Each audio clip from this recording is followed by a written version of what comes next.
Capítulo 9. O Mar Vermelho e o Oceano Índico favorecem os desígnios de Phileas Fogg. A distância entre Suez e Aden é de exatamente 1.310 milhas náuticas e o regulamento da companhia determina que seus navios a transponham em 138 horas. O Mongólia, a todo vapor, avançava de maneira a chegar antes do horário estipulado. A maioria dos passageiros embarcados em Brindisi tinha a Índia como destinação. Uns dirigiam-se a Bombaim, outros a Calcutá, mas via Bombaim, uma vez que agora que uma ferrovia atravessa a Península Índica em toda a sua largura, não é mais necessário dobrar a ponta do Ceilão. Os passageiros do Mongólia incluíam funcionários civis, bem como oficiais de todas as patentes. Dentre estes, alguns pertenciam ao exército britânico propriamente dito, enquanto os demais comandavam as tropas nativas dos cipais, todos regiamente remunerados, mesmo depois que o governo passou a administrar a antiga Companhia das Índias. Subtenentes a 7.000 francos, brigadeiros a 60.000, generais a 100.000. Vivia-se bem, portanto, à borda do Mongólia, aos quais se misturavam alguns jovens ingleses que, bolsos estufados de dinheiro, iam fundar empórios de comércio nos mais distintos rincões. O purser, o homem de confiança da companhia, gozando do mesmo status do capitão de bordo, fazia as coisas suntuosamente. No café da manhã, no almoço das 2 horas, no jantar das 5:30, na ceia das 8 horas, as mesas vergavam sob as travessas de carne fresca e iguarias fornecidas pelo açougue e as despensas do navio. As passageiras, havia algumas, mudavam de roupa 2 vezes por dia. Fazia-se música e, quando o mar permitia, dançava-se até. O Mar Vermelho, contudo, como todos esses golfos estreitos e compridos, é, além de caprichoso, não raro perverso. Quando o vento soprava, fosse da costa da Ásia, fosse da costa da África, o Mongólia, vapor esguio movido a hélice, golpeado obliquamente, avançava com dificuldade. As mulheres, então, desapareciam. Os pianos se calavam, a cantoria e a dança morriam ao mesmo tempo. E, no entanto, apesar da borrasca, apesar do mar encapelado, o navio, propelido pelo seu potente motor, investia célere rumo ao estreito de Bab el-Mandeb. O que fazia Phileas Fogg durante esse tempo?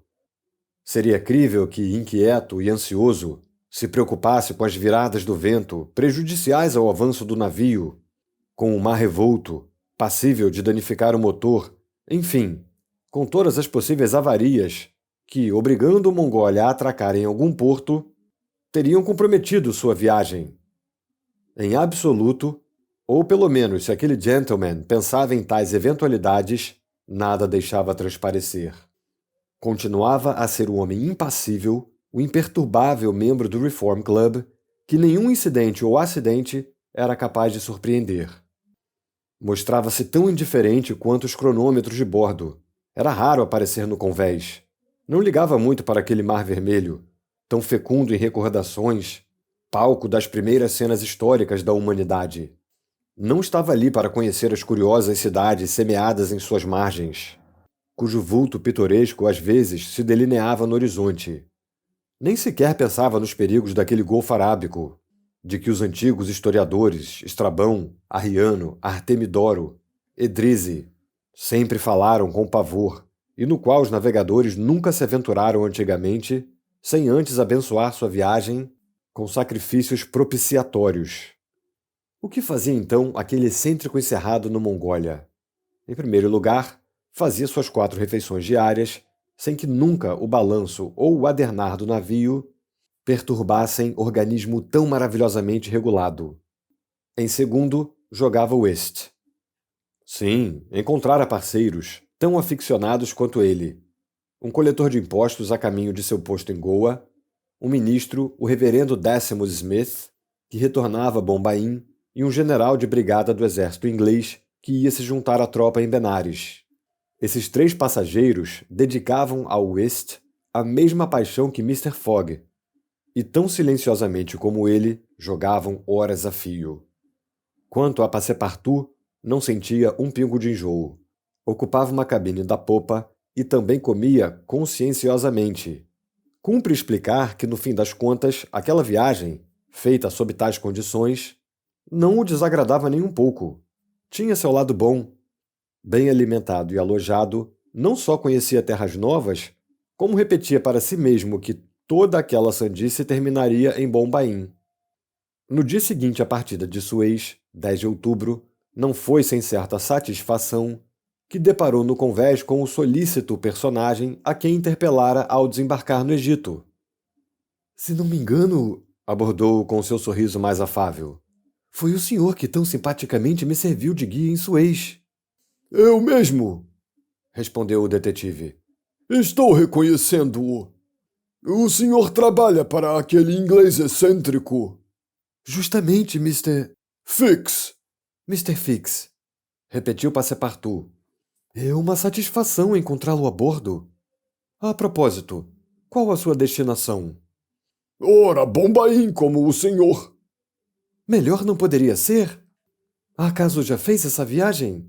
Inúmeras vezes, respondeu Fix. Sou agente da Companhia Peninsular. E então conhece a Índia? Bem, sim, respondeu Fix, que não queria ser muito categórico. E é curiosa essa Índia? Curiosíssima. Mesquitas, minaretes, templos, faquires, pagodes, tigres, serpentes, dançarinas. Mas o senhor terá tempo para visitar o país? Assim espero, Mr. Fix. O senhor há de convir que um homem com a mente sã não passa a vida pulando de um navio para uma ferrovia e de uma ferrovia para um navio, a pretexto de dar a volta ao mundo em 80 dias. Toda essa ginástica terminará em Bombaim, não duvide. E Mr. Fogg passa bem? Perguntou Fix no tom mais natural do mundo. Muito bem, Mr. Fix. E o idem, por sinal. E seu patrão, que nunca vejo no convés? Pois é, ele não é nem um pouco curioso. Sabia, Sr. Passepartout, que essa pretensa viagem em 80 dias poderia perfeitamente esconder alguma missão secreta? Uma missão diplomática, por exemplo.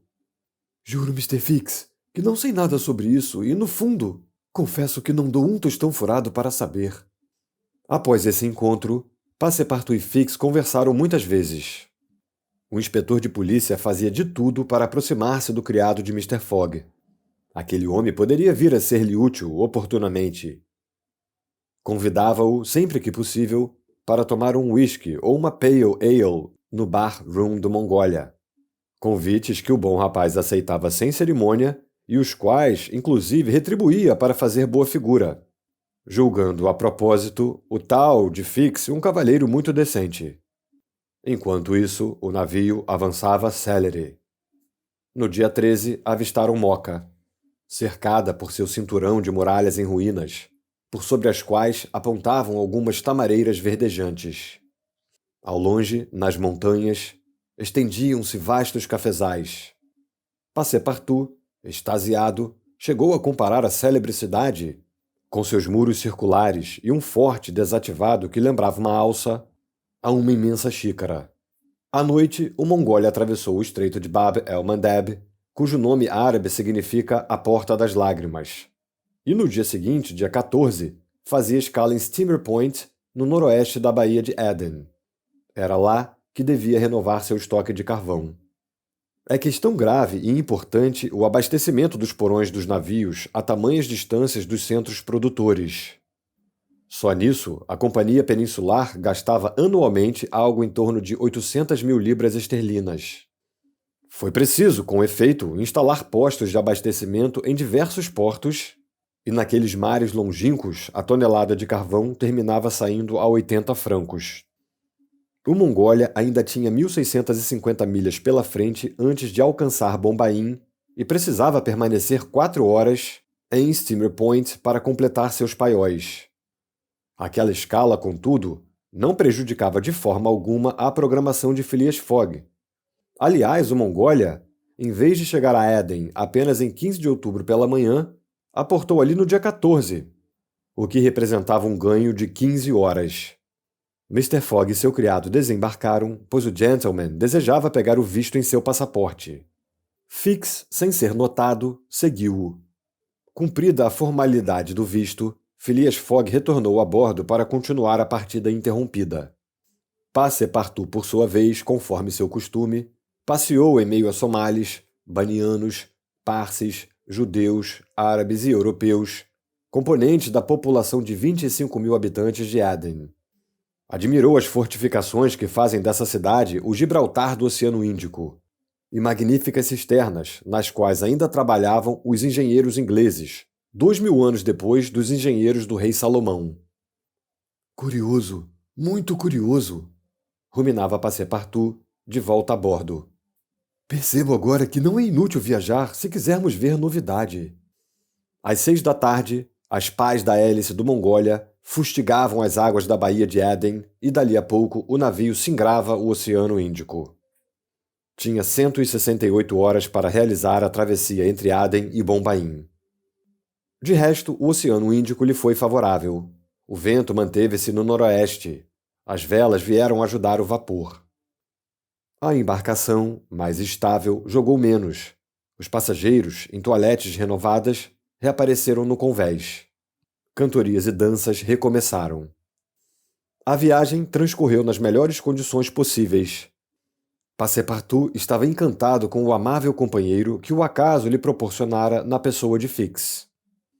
No domingo, 20 de outubro, por volta do meio-dia, avistaram a costa indiana. 2 horas mais tarde, o piloto subia a bordo do Mongólia. No horizonte, um segundo plano de colinas perfilava-se harmoniosamente contra o fundo do céu. Dali a pouco, os renques de palmeiras que se espalham pela cidade destacaram-se. O vapor entrou na baía formada pelas ilhas Salsette, Colaba, Elefanta e Butcher. E às 4h30 atracava no cais de Bombaim. Phileas Fogg finalizava então a 33ª partida do dia, e seu parceiro e ele, graças a uma manobra audaciosa, tendo vencido as 3 vasas, terminaram aquela bela travessia com um admirável slam. A princípio, o Mongólia devia chegar a Bombaim apenas em 22 de outubro. Ora, chegou no dia 20. Isso representava, desde sua partida de Londres, um ganho de 2 dias, que Phileas Fogg anotou metodicamente em seu cronograma na coluna dos lucros.